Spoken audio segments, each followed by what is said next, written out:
தேவையில்லாம பேசக்கூடாது. அவன் யாருக்கிட்ட நீ தேவலாம் பேசணும்னா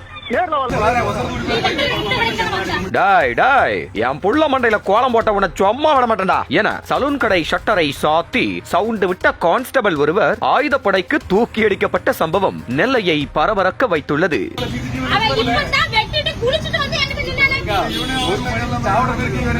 நெல்லை மாவட்டத்தின் திசையன்விளை பகுதியைச் சேர்ந்தவர் நேவிஸ் பிரிட்டோ.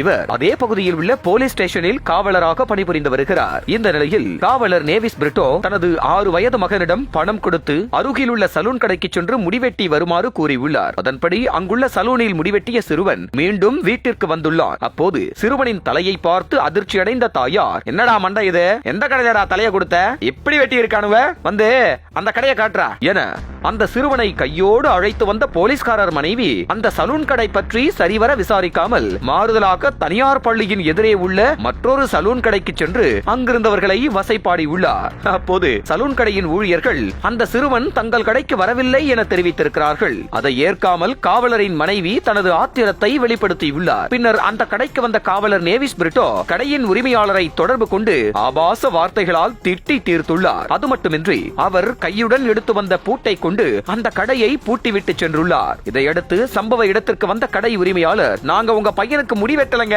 வேணும்னா சிசிடிவி செக் பண்ணிக்கோங்க என கூறிய போதும் அதனை ஏற்க அவர்கள் தயாராக இல்லை. இதனிடையே காவலர் நேவிஸ் பிரிட்டோவும் அவரின் மனைவியும் சலூன் கடை முன்பாக நின்று கொண்டு அவதூறாக பேசும் வீடியோ காட்சிகள் இணையத்தில் வைரலாக தொடங்கியது. இதனை அறிந்த மாவட்ட எஸ்பியான சரவணன் சம்பந்தப்பட்ட காவலர் நேவிஸ் பிரிட்டோவை ஆயுதப்படைக்கு மாற்றி உத்தரவிட்டுள்ளார். இச்சம்பவம் திசையன்விளை மக்களிடையே பேசு பொருளாகியுள்ளது.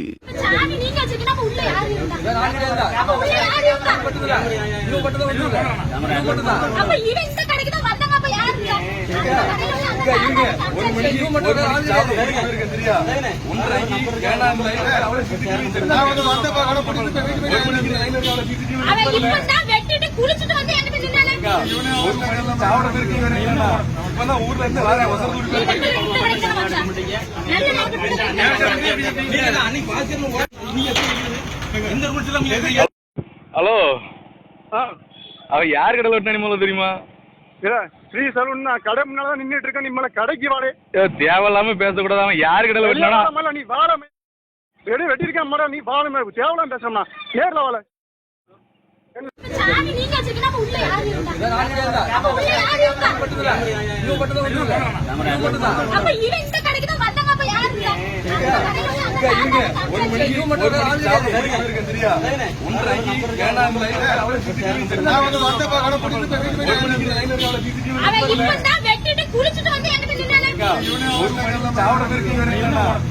ஊர்ல இருந்து